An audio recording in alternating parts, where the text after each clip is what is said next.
نبلونكم بشيء من الخوف والجوع ونقص من الأموال والأنفس والثمرات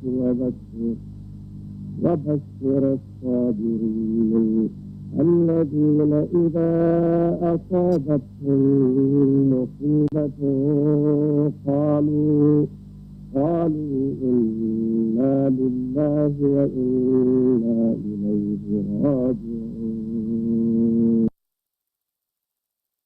إنكم بشيء من الخوف والجوع ونقص من الأموال والأنفس والثمرات وبشر الصابرين الذين إذا أصابتهم مصيبة قالوا إنا لله وإنا إليه راجعون إنكم بشيء من الخوف والجوع ونقص من الأموال والأنفس والثمرات وبشر الصابرين الذين إذا أصابتهم مصيبة قالوا إنا لله وإنا إليه راجعون إنكم بشيء من الخوف والجوع ونقص من الأموال والأنفس والثمرات وبشر الصابرين الذين إذا أصابتهم مصيبة قالوا إنا لله وإنا إليه راجعون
It's 8 p.m. in Banjul. Good evening and welcome to the news. We begin with our top stories this hour.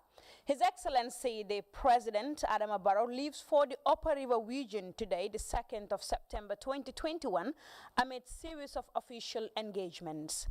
The Public Utilities Regulatory Authority, PURA, in partnership with the Gambia Revenue Authority, impounds quantities of fossil fuel from an unlicensed vendor in Gunjur West Coast region.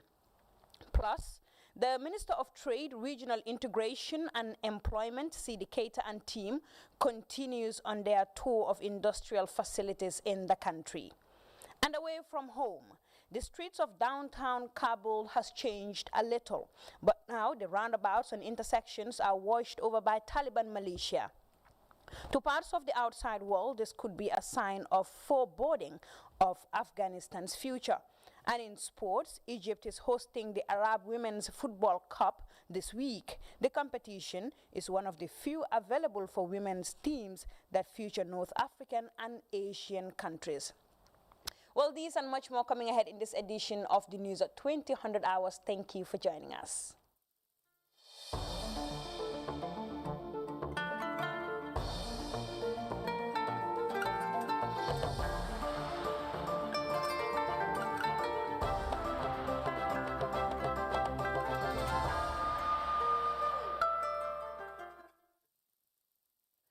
welcome back to GRTS News at 2000 hours. My name is Fatoumata Cham. The Office of the President informs the general public that His Excellency President Adama Barrow traveled to the Upper River region today, the 2nd of September 2021, and will spend the weekend at his hometown in Makamankunda. Whilst in the Upper River region, President Barrow will embark on a series of social activities. Meanwhile, the Public Utilities Regulatory Authority, PURA, in partnership with the Gambia Revenue Authority, the Fire and Rescue Services, and the police on Wednesday impounded quantities of fossil fuel from an unlicensed vendor in Gunjur in the West Coast region. The seizure was made during a raid on suspected illegal vending points in the Greater Banjul area and the West Coast region. Ibrahim Jallo has more details of that story in this report. 6 jerrycans of gas, oil, and a barrel of petrol were seized from dealers during a search for illegal vending of fuel. The Director General of PURA, Yusufa M. Job, said the move was meant to ensure safety for life and properties and to prevent loss of revenue payable to the state. He called on patriotic Gambians to be vigilant and report such activities. We have embarked on a serious campaign together with the authorities that are also involved in this kind of activities, including the police and fire service, as Malamin has said. But we also want to urge the general public, who are the main people who suffer from this menace, to be vigilant and active. This is not about PURA or about the police, this is about citizens. Some suspected illegal vending points were visited on Wednesday, but most of them closed before the arrival of the task force. Officials say the dealers must have prior information. Modulamin Sompo Sise is the director responsible for water, petroleum and energy at PURA. He recounted a couple of fire incidents in the combos that were attributed to fuel products, hence the need to get rid of hideout fuel vendors. PURA has started investigating the source of these products, where they're coming from, who is involved, and we have been receiving a lot of support from our sister regulatory bodies, NEA, the Gambia Revenue Authority, as DG said, at a very high level. And yesterday, we started the enforcement action, which is ongoing. Principal Environment Inspector Ndiena Nying said this is an environmental concern and must not be allowed. We need to make sure that your activities, your operational activities, it conforms with the environmental laws, and actually we have to check the suitability of that particular operation, environmental suitability of that particular operation within that locality. So this is why we have to work closely with PURA and other stakeholders to see to it that this stops and they formalize themselves. The multi-task force has vowed to continue investigation into illegal fuel business and that perpetrators will be dealt with accordingly. Ibrahim Jallo, GRTS News. Now, the National Disaster Management Agency has conducted a cash transfer to nearly 2,000 families across the country. The gesture is meant to support the victims of the July 7th windstorm. Louis Mende has more details in this report. North Bank, Central and Upper River regions, victims of the July 7th windstorm, receive unconditional cash transfer from the government. Each beneficiary family received $22,500 in total. In the North Bank region, 860 is one of the beneficiaries. He was thankful to the government. All my structures in my compound were destroyed. Even my, my television was having a problem, my foodstuff, everything. I was left with zero. During the last winter? During the last rainy season, heavy wind that came. I was the most affected one in the island. We are really happy with the government and anybody who is part and parcel of it. Lamin Sedikan, the governor of the North Bank region, and Chief Fabala Kinte praised the government for the intervention to help the victims of the windstorm to recover. The president came here, he has seen it himself, and then went back and pledged this huge amount of money to help the people of North Bank. It's highly appreciated. The government unconditional cash to the victims of the July 7th windstorm targeted close to 2,000 households across the country.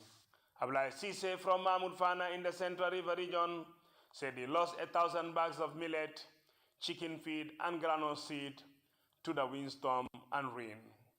The cash transfer will help him recover the loss, he said. Other beneficiaries intend to use the money to rebuild their lost structures. The two widows, Fatumata Bayo of Central River region and Ja Conte of Sutukonding in the Upper River region, said the July 7th windstorm left them with nothing to inherit. They praised the government for the donation. The money was extended to the beneficiaries by the National Disaster Management Agency.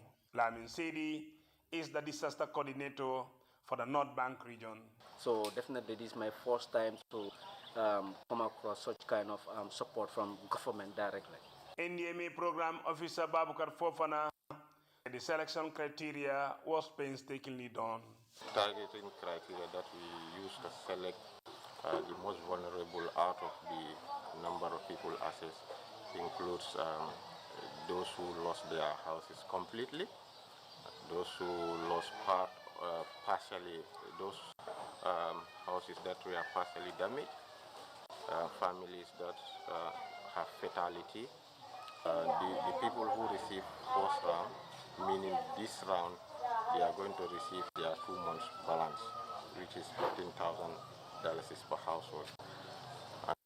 And the new beneficiaries that are added to the list, those people are receiving their 3 months ration, one of that is $22,500. The distribution of the cash is expected to be followed by post-distribution monitoring. Lamin Fati, the disaster coordinator for the Central River region, explained. As we give them resources, we need to go back to their sites to look at the way they live in terms of their building structures and in terms of their foods, whether they are able to restore some of those things, because they are very important. Because currently the resources we are giving to them, we feel that they can even build a house, a mud house. In the Upper River region, 71 households benefited from the cash donation. Hudul Koli is the disaster coordinator for the area. You know, July 7th is the third experience that URR had. In fact, that is the one that reached the entire country. URR got 2 windstorms before the July 7th, and the destruction was really very huge, and it has caused a lot of losses to different households within the region. The July 7th windstorm also left 2 people dead across the country. Louis Mendy, GRTS. Now, the COVID-19 pandemic is not just a health issue. Well, it is a profound shock to society, to economies and women's security officers who are at the center of caregiving and response efforts in the country. Now, in light of these, GRTS examines the plight of female police officers enforcing COVID-19 protocols and regulations across the country during the partial lockdown as part of measures to curb the spread of the deadly COVID-19 pandemic. Ibrahim Hassani has prepared this report to that effect. As frontline responders, women security officers are making critical contributions to address the outbreak every day. Additionally, they are at increased risk of infection and loss of livelihood. Speaking to GRTS, Inspector Mariama I. Fati of the Gambia Police Force explained the mandate of the Gambia Police Force. We are mandated by the Constitution in 4 different ways. First, we are responsible for the protection of lives and properties of individuals, whether Gambians or non-Gambians alike. We are actually also mandated with the prosecution and apprehension and prosecution of offenders, maintenance of law and order. According to Inspector Fati, women security officers face tremendous challenges in enforcing COVID-19 protocols, citing the complacency from the public on the virus. One of the challenges is people would say, well, we really don't care about this. Can you point somebody who has died as a result of COVID? If you cannot, and they say, well, it means this corona has not been existing in the Gambia. We also have groups that will say, we really don't believe in the existence of COVID at all. So if really COVID is not in this world, or it is not in existence, what is the need for us to be following certain protocols. So these are things that we are often challenged with. Inspector Fati, however, lamented on abuse of women in general during the pandemic due to their vulnerability. That is very true, and that abuse of women is not necessarily limited to security officers, because apart from enforcing the law where people are subjected to a lot of abusive languages, you could also understand that women, as women, are often exposed to this kind of abuses, and not because they are law enforcers, but because they are women. Inspector Mariama Jallo Kasama of the Gambia Police Force expressed concern over gender-based violence, noting that the trend is increasing despite efforts to address it. As a police officer, we have a very important role to play when it comes to the safety of our people in the country. So no one is an exception. Challenges that we face again is when it comes to SGBV, the sexual and gender-based violence has increased during the COVID-19, because most of the time this domestic violence that we encounter, not only as police officers, but within our environment and societies, we do see how it works, because COVID has impacted on our health, it has impacted on our jobs as well. Inspector Jallo Kasama said COVID-19 has changed the daily operations of security agents in the country.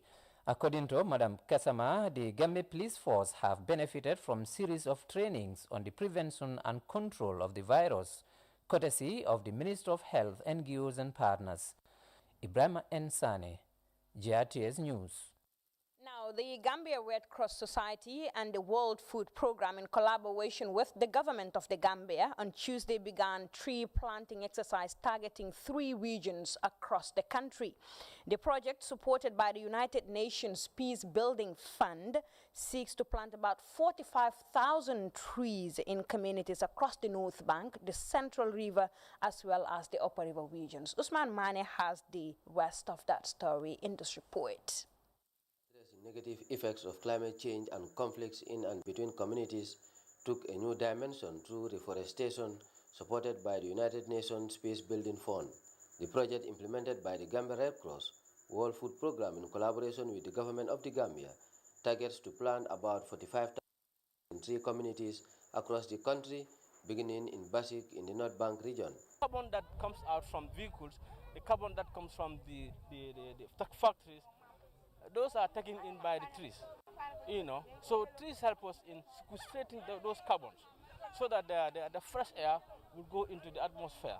So without that, we will also have a problem. That's why we are complaining of global warming. The ozone layer is already depleted because of the carbon that escaped into the atmosphere. Land disputes is one of the driving forces of conflicts, and its existence continues to undermine development. With the new outlook on the project's mediation efforts, Abdullah Fay, Director of Programs at the Gambia Red Cross, explained the project objectives. What we are trying to do is to promote peaceful coexistence among people, among communities, as climate change have a negative impact on their settlements. And these have brought some even disputes when it comes to land issues. This project is targeting 10 communities, that is 4 in North Bank region, 4 in Central River region, and 2 in Upper River region. And we went to all these communities and discussed. Thus, low agricultural production and productivity. We can no longer have the bumper harvest in granules, millet, made in adequate rainfalls, thus affecting our livelihood. Similar messages were put across to beneficiaries in Tambacoto, Kubandar and Makafarafenye to help grow trees to maturity. Each of the 4 communities in NBR received 3,500 seedlings comprising fruit trees such as lemon, cashew, orange, mango, locust bean, moringa, as well as silk cotton and malina. Among the beneficiaries is Marjenu Sanyang of Basik, who thanked the donors for the support while highlighting the significance of trees.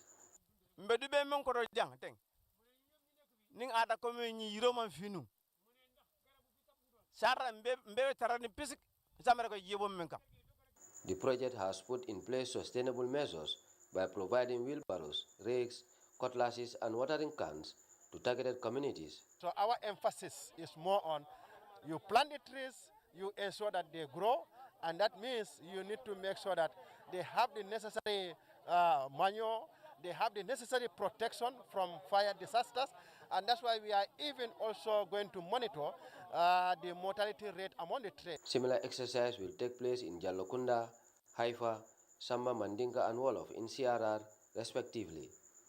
Usman Mane, GRTS. Now, the Pipeline Mosque Foundation on Thursday donated 500 bed sheets to the Kanifing General Hospital for onward distribution to 7 other hospitals across the country. As Senabu Jan reports, the foundation also presented $50,000 check to the Kanifing General Hospital mortuary to support its upkeep and management. This is her report.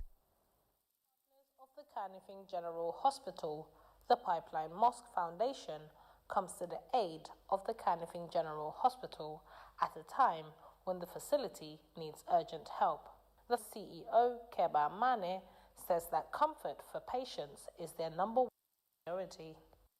Patients are always in need in hospitals, always. And patients are comfortable when they lie on these beds. So comfort for a patient is one step to heal the patient.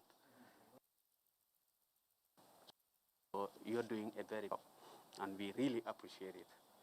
Despite the COVID pandemic, that did not relent you to continue your support to hospitals. Alphan Jai, a board member of the Kanifing General Hospital, prayed for the Mosque Foundation, expressing appreciation for well-timed gesture. For this time, we are not going to say thank you, because we've been saying thank you, thank you, thank you for the past years. This time we are going to pray instead of thanking you people. May Allah subhanahu wa ta'ala shower his countless blessings, protections, guidance, and successes in all your heart desires. And may he grant you the best of luck and plenty of wealth to be able to be doing these generous donations. And we will want you to extend it to your sponsor, Mr. Ahmed Diab. Alaji Abdullah A.B. Njai, an executive member of the Mosque Foundation, and Imam Mas Njai, both thanked the main donor, Ahmed Diab, and held the growing partnership between the two institutions. To come here and help our brothers and sisters who are hospitalized in various facilities in this country. I want to once again extend our appreciation to Ahmed Diab for this very generous donation and offer every year. He's so committed to it that even when we don't even remind him, he tells us it's coming. So may Allah bless him, give him the best reward, safeguard him, give him good health and prosperity. We want to continue the partnership. 7 different hospitals across the country will be benefiting from the bedsheet donation. On behalf of sister hospital administrators, the Farafenye General Hospitals, and Mfama Silla thank the Mosque Foundation and donors for offering timely support. The best way we can reciprocate it is to thank you and nothing else, because we cannot do what you are doing. But we thank you, and we thank you very well. We can't do enough. We really appreciate it. And on behalf of my beneficiary hospitals, I want to take this pleasant opportunity to express our heartfelt happiness for this gesture. These donations came at a time when they are urgently needed. Zainab Ujang for GRTS News.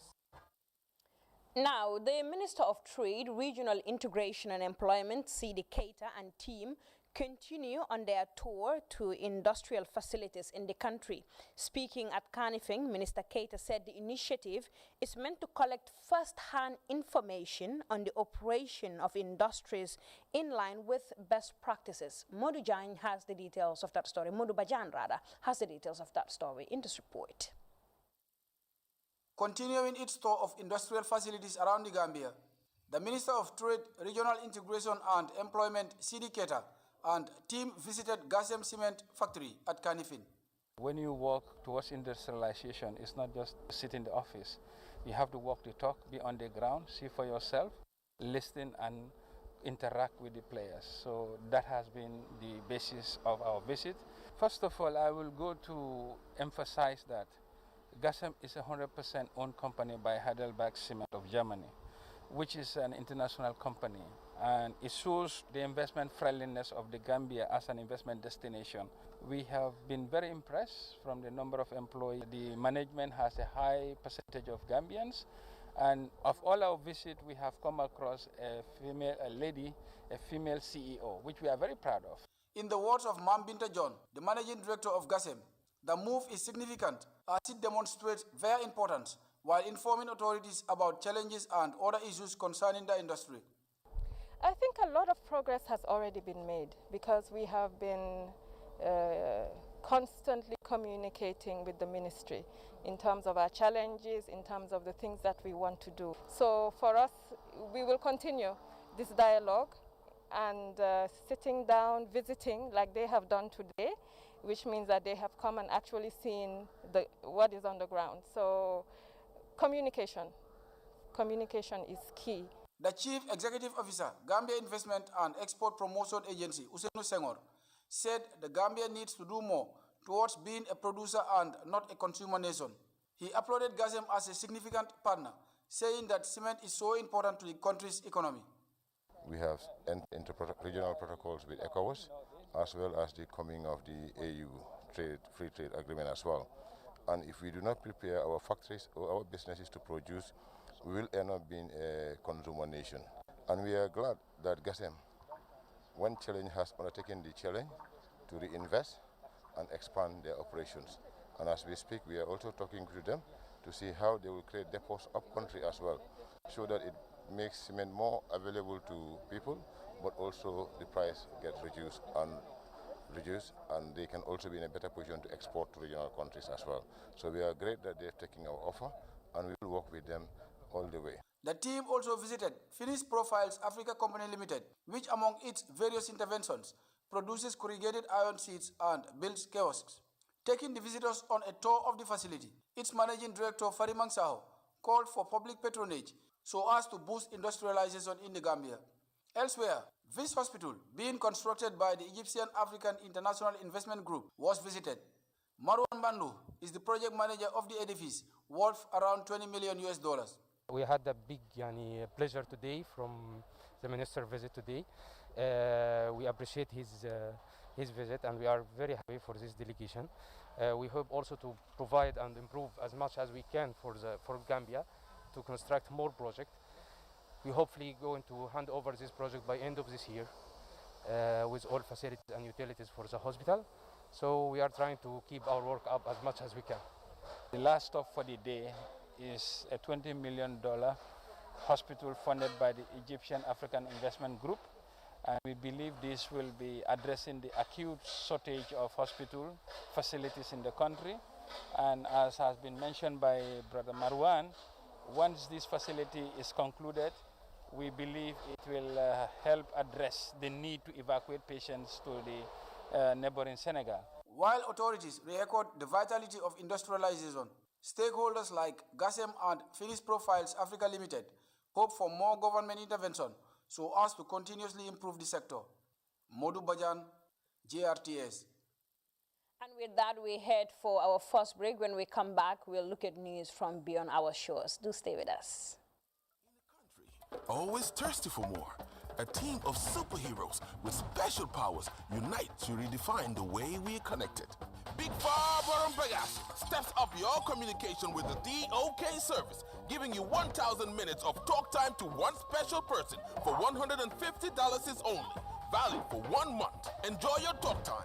Type SUB and send by SMS to 135 to activate the TOK service. AfriCell got office with the power to change the world.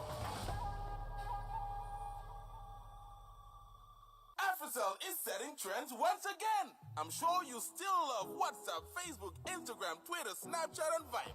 Your favorite GSM operator, AfriCell, knows this. That's why you can now enjoy more at the same price. Activate the social media bundle and be online for 24 hours for $10 is only. Hello! Activate the social media bundle for $10 is only and receive 40 megabytes. Where AfriCell goes, nobody dares to follow. Welcome back to GRTS News at 2000 hours. We now look at news from beyond our shores. And at first glance, the streets of downtown Kabul have changed a little. But now the roundabouts and intersections are washed over by Taliban militias. To parts of the outside world, this could be a sign of foreboding for Afghanistan's future. But the militia on the ground are clear. They are here to govern. Let's listen to this. For the people of Afghanistan, welcome or not, life is now different. But already the streets of Kabul have resumed their daily rhythm. There are different eyes watching over the people now, but their message is one of reassurance. I have 200 people with me, says this Taliban commander. I'm responsible for them, and we are here to protect the people's property, honor, and dignity, and of course, provide security. Those shopkeepers that spoke to the cameras were generally positive about the Taliban presence and its immediate effect on street crime. But there are also deep concerns about the pressures on the economy, now deprived of foreign aid. The banks are struggling with cash flow, and the currency, the Afghani, is falling fast, and money traders are refusing to handle it. Taliban patrols have moved into the airport, scene of so much chaos and violence in the past weeks. Now just physical debris remains. What the Americans couldn't take, they destroyed. And Taliban commanders were able to brief their troops at a fence which until 2 days ago was patrolled by NATO troops. But there's more political celebration too. In the city of Khost, close to the border with Pakistan, crowds staged a mock funeral for the departed forces, carrying coffins draped with the national flags through the streets. At a military airbase in Qatar, the last of the American transporters has touched down, delivering those who cleared the closing checkpoints to a new staging post. From there, it's almost certainly, for these people, on to the United States. But in Serbia, almost at the European Union, a group of Afghans lines up for their daily meal in a holding center. Many of these people have been on the road for months. They're stranded, having made their way through Iran and Turkey overland. Their days are filled with anxious calls to family members left behind at home. They don't believe the Taliban has changed. They're gonna target those people who work with government. They're telling them that no problem, come to your jobs, continue living normal, but no, that's not the case. Things are going in a different way. So, yeah, I'm so worried about that.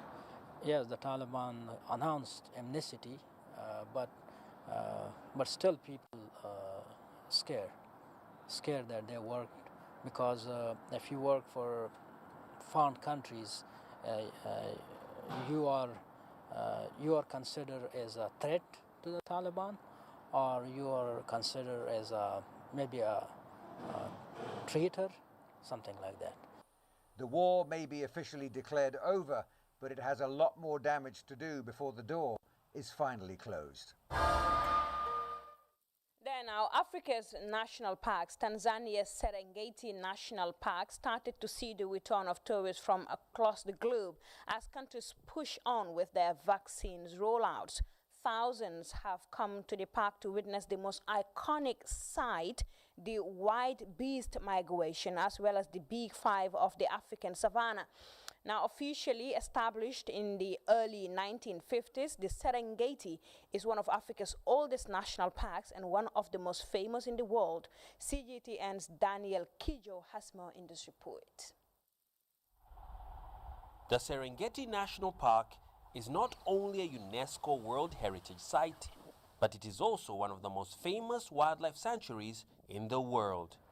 Of all of Tanzania's 22+ national parks, the Serengeti is the crown jewel, generating almost half of the total revenue for the Tanzania National Parks Authority. Juliet Sumari has been a guide at the park for over 4 years. After a year of disruptions due to COVID-19 travel restrictions, she says she's glad crowds have picked up this summer, as vaccinated tourists from all over the world come to witness one of the most spectacular sights in the natural world. We thank God the situation now is not like it was last year. Now we have guests, as you can see. Every couple of days you receive tourists. Little by little, over time, we can get a lot. So I'm thankful to God. The park is the ultimate destination to spot lions, rhinos, elephants, leopards and buffaloes, commonly known as Africa's Big Five. The Serengeti Park was named Africa's leading park in 2019 and 2020 by the World Travel Awards. Tourists who came to the park say they are not disappointed. Every day we have had something that we thought could not possibly be topped, and the next day is even more spectacular. So we've been able to see all the animals in the Big Five, so much more variety and wildlife than I thought we would encounter. In practice, it's been absolutely incredible. You hear it before you see it. One of the Serengeti's most sought-out sights, the thundering hooves on the Great Plains, as a great migration gets underway. Over 1.5 million wildebeests in perpetual motion. Before the COVID-19 pandemic, each year over 450,000 tourists from all over the world come to the Serengeti to witness this. Thousands of wildebeest crossing River Mara into the Masai Mara Reserve. The Serengeti continues to lure the world's top celebrities, musicians, actors, and sports personalities. It has been the site of many Hollywood productions and the inspiration behind Disney's The Lion King. But visitors say seeing it in the flesh is much more fulfilling. To see this reality. I have seen this from a lot of virtual reality, some documentary, television and publicity. But to be here to see this with my own eyes is amazing. The Serengeti showcases the beauty of the world's circle of life. And after a difficult year, those here hope growing visitor numbers will breathe fresh life into the country's tourism sector. Daniel Kijo, CGTN, Serengeti, Tanzania. From that now, we look at some sports news because Egypt is hosting the Arab Women's Football Cup this week. The competition, that is one of the few available for women national football teams, features North Africans and Asian countries and is aimed at creating a platform to boost the game in both continents. CGTN's Abdel El Makuri brings us up to date. Egypt is hosting the third Arab Women Football Cup this week. Tunisia, Algeria, Sudan, and hosts Egypt are representing Africa, while Palestine, Lebanon, and Jordan are the Asian Arab countries in the tournament. The Arab Football Federation to boost the sport with such competitions. We hope it will be a new kickoff for the sport in the region, and it will encourage Arab associations to work more on women's football. We were expecting more than 7 teams, but the COVID-19 travel restrictions stood in the way, and we insisted on holding the competition anyway to build momentum. Themed Choose a Challenge, the tournament is keen to highlight lack of support for women's football in the Arab world. The competition has no sponsors or broadcaster interested to secure rights for the matches. The attention women football is getting is little, but it's growing. I cheer for Sudan for joining for the first time. It doesn't matter if they lose by 10 or 20 goals. What matters is that they participated and they will do better in the next competition.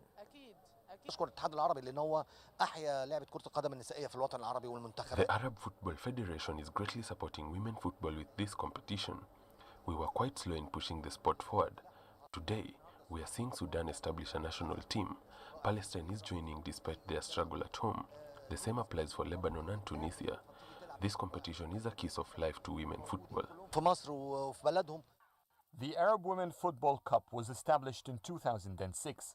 Its second edition was held 9 years later. So far, the competition's biggest challenge is to be held at regular intervals. Egypt national women's team was reconstituted after 5 years for this competition. It is a great opportunity for North African nations to prepare for the 2022 African Women Cup of Nations qualifiers, which will begin on the 18th of October. Adel Mahroui, CGTN, Cairo. Well, that was all we had time for in this edition of the news at 2000 hours. But before we go, a quick look at our top stories this hour. His Excellency the President Adama Barrow traveled to the Upper River region today, the 2nd of September 2021, amid series of official engagements. The Public Utilities Regulatory Authority, PURA, in partnership with the Gambia Revenue Authority, have impounded quantities of fossil fuel from an unlicensed vendors in Gunjur in the West Coast region. Plus, the Minister of Trade, Regional Integration and Employment, Sidi Keita, and team continues on their tour of industrial facilities in the country. And away from home, the streets of downtown Kabul have changed a little.